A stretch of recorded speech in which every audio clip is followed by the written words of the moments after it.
Welcome back, guys, to the Colin Hoffer Real Estate Podcast, where today we'll be talking about some major misconceptions when it comes to the real estate world. The two main misconceptions we'll be addressing today. First, when's the right time to buy? Oftentimes, people hear the spring market, knowing that it's the most busy. But does that really mean it's the right time for your move? Not necessarily. The second misconception is, how do realtors get paid? Stay to the end to find out the answer to both of these questions. Spring market versus summer market. I mean, Yeah, we're in Michigan. I get it. The summer's great. But is that still a thing? It is and it isn't. So I think it's one of those things, everybody talks about it, and we make it a thing that it doesn't have to be. Everybody always talks, oh, spring's the time to sell, spring's the time to move, blah, blah, blah, blah, blah. And it is true right now, we're late July here. Late July to early August, it does slow down a little bit. A lot of people are trying to get those last second vacations in before school starts. But really, it's one of those things. A lot of people just kind of talk about it too much, and we make it a monster that it's not. It is true, 30% of the home sales that happen in a given year do happen in the spring market. But at the end of the day, that's only 5% more than we'd see if we divided it Any up other evenly. quarter, right? So it is a thing. But I think a lot of people focus way too heavily on it.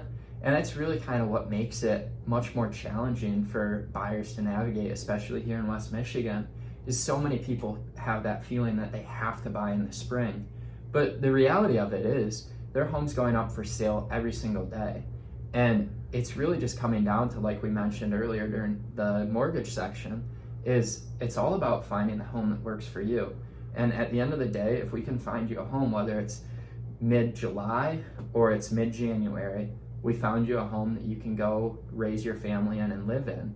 And I think another thing that plays into that spring market is a lot of people just try not to move during the school year, Right. which I do understand it is inconvenient and it does throw a wrench in things a little bit.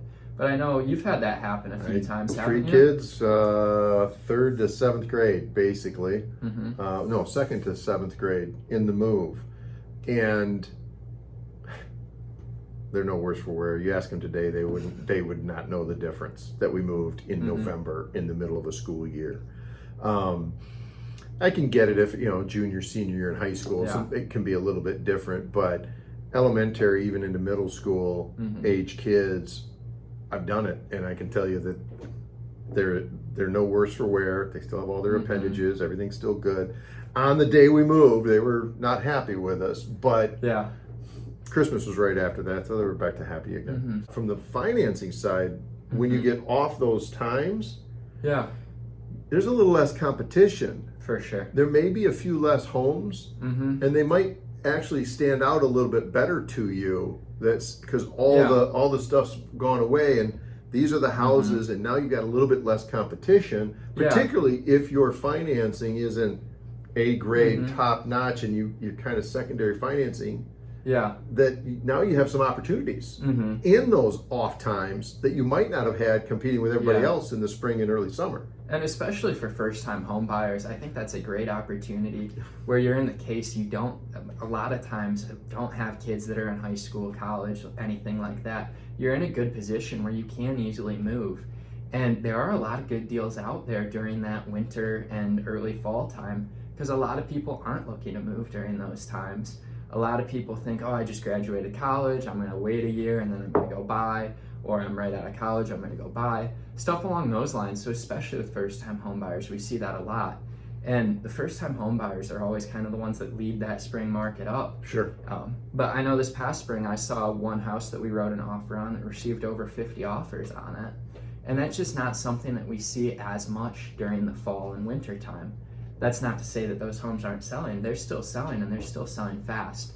But we do have more inventory at that point, and we do have longer days on the market. So it does give you a better chance if you're somebody that's looking to buy. There's more time to think about it, too, rather than just having to, I saw it for 17 minutes, and now I got to put an offer in and spend my life savings. And that's the case is during the spring, I've had that happen a couple of times where we go and home pops up and offer deadlines the next day at 2 p.m. or something like that. So it's one of those things you do have to just put everything on hold, be ready to go. And are there some great homes out there during the springtime? Did I help clients close some great deals? Are they happy with where they live? Yes. But at the same time, that shouldn't be scaring people into thinking that the spring's the only time for them to buy, Right. because there's so many good deals out there all year round. So there's not really a perfect time to buy. It's really when's the right time for you. Right.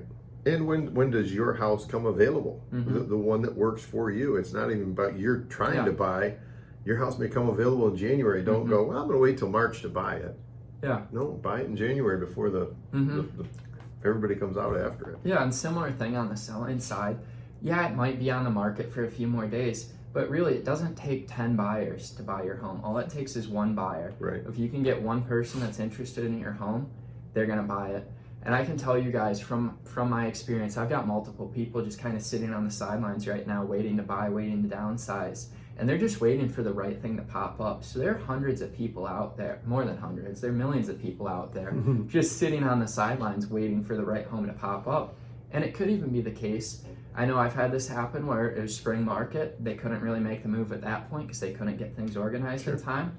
But they're still out there waiting. We're still checking in with them regularly. We're still making sure that we're keeping on track of any new listings that come up. And when that one comes up, they'll be ready to go. Right. But it's probably not going to be the spring from a realistic standpoint that these buyers are ready to go. It's going to be once one of these sellers makes the decision to sell in the fall or winter time that we're able to jump on it. And trying to time it all together. You know, you want to sell in the spring, but if you also want to buy in the spring, well, then that's all happening at the same time. You know, so it really becomes a full-time job just finding a house if you try to time it that way. Yeah. If you've got some options where you can have some other residency and things like that, it gives you more flexibility, I'm sure. Yeah. Any other misconceptions that you can think of on the real estate side? Yeah, so a big one, and this is recent, this is less than a year old, right. is buyer agent commission. And this is something that is all over the board what people think about it. And there's some people under the impression that buyer agents are paid fully by the buyer, and then there are others that think that it's paid fully by the seller. And the truth is, it can be negotiated. There was a huge settlement last August with the National Association of Realtors, and it is a long document, but really the most important takeaway from it is that everything can be negotiated. And I think... And I can, having been doing this for 30 years, I started long before, it basically, the commission structure is agreed upon, historically it was agreed upon by the seller, and then the seller's agent shared their commission with a buyer's agent. So people were thinking that the seller was paying both agents. Well, the seller was paying to the agent the agreed upon fee, and then the selling agent or listing agent said, hey, if you bring me a buyer, I'll split my commission with you. So it was viewed as paying both agents. And it's just hard because that's how it was done for 40, 30 years. And now it's still done that way, isn't it? For the most part? For the most part. It's just... And what I really like to say with this is at the end of the day, the buyer's paying the commission either way. Because when you go to sell that house, say it's a $500,000 house, X commission is going to be split between the listing agent and the buying agent. That commission is coming from the sales price. So at the end of the day, it was the buyer that went and paid that $500,000 to get them in that home.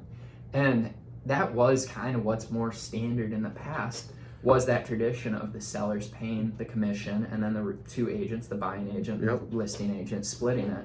And I think it's very similar to kind of what happened with the imperial and metric system. You know, you've kind of got the weird oddballs over here in America using the imperial system.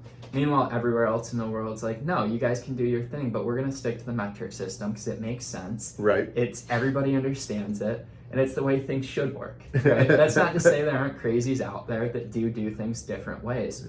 But generally speaking, it is the case where we still are seeing that more often than not, where that buyer's agent commission is still paid by the listing agent.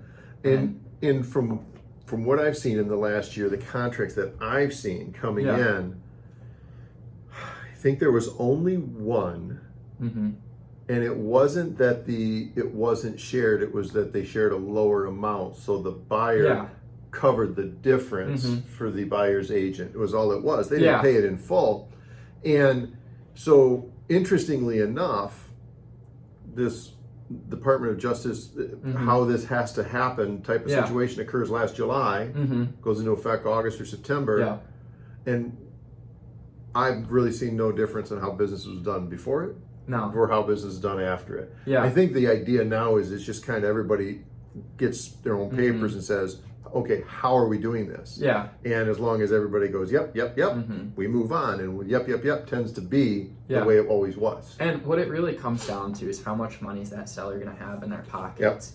And if somebody can pay $500,000 for a house, and that's what they can afford, and then they have to go on top of that and pay their buyer agent, a lot of times that home's no longer going to be affordable for them. So that's the big thing, is a lot of people still are including that buyer's agent commission split between the buyer's agent and seller's agent because of the fact that people can't really afford that extra agent's commission on top of that purchase price. So it's one of those things, even if you do take out that agent's commission, it's going to increase the total cost of that home by whatever percent that agent's charging.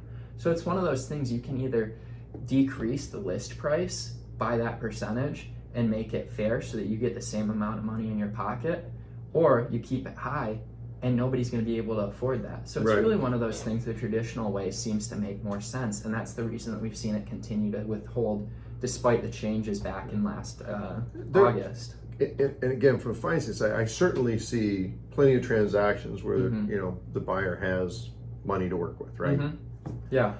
But I deal with a lot of first-time home buyers, and they don't have another 2.5% to 3.5%, 3% plus or minus is typical commission of a buyer's agent, and in that, they just don't have the extra money. So now it eliminates. From a seller's perspective, you eliminate half, if not more than half, of your potential buyers. So that's where that price has to come down when you have less buyers available. For sure. And then similar, you mentioned this earlier too, it is all negotiable. So there are some cases too where they might not be offering to pay the full buyer agent's commission, whatever that buyer's agent's requesting. But it is sometimes the case where they'll pay some of that. And then that's the case where it comes back to the buyer's agent and the buyer to negotiate how they're going to get that settled. But generally speaking, it is, for the most part, and not to overgeneralize here, but for the most part, we are seeing it still be the case where both the buyer's agent commission and the listing agent commission is all paid for by the seller, in quotes, because it does come from the buyer. And I'll say, to follow up on your, not to overgeneralize, but I haven't seen a change in how transactions take place based on this rule from the DOJ.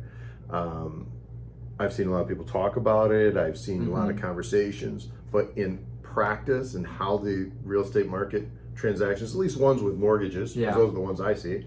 I don't see cash deals and land contracts and stuff like that. But in the transactions I see, I really have seen no change with how business was done before to how it's done today.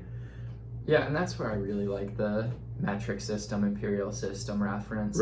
Is if you were to go over to Europe and hand somebody a tape measure that has inches, feet, yards on there, they're just going to laugh at you and tell you to get a plane ticket back across the pond. They don't care about that, right? So it's one of those things where people, for the most part, are going to stick to what we know. There's no need to change things. It was working. It's continuing to work.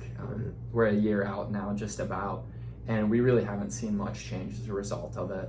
So I don't expect to see any change in the future. And if anybody were out there where they were in that position where they say, no, we don't want to pay that buyer agent commission, well, that is the case. You're cutting off a lot of your potential buyers, and you're going to have to lower your list price as a result of it. So it's just something to think about there. But generally speaking, it's still on par, similar to what it was prior to the settlement. So anything else in the misconceptions? I think we've hit on a lot of them. I mean, obviously there's millions of them out there, but I think those are the most common ones that I've been hearing. I know that last video we talked about the mortgage rate misconceptions as well. I guess mortgage misconceptions, not just rates. So if you guys missed that video, go check that one out as well. But thanks for joining me again, Rod. You got it. Thank you. All right.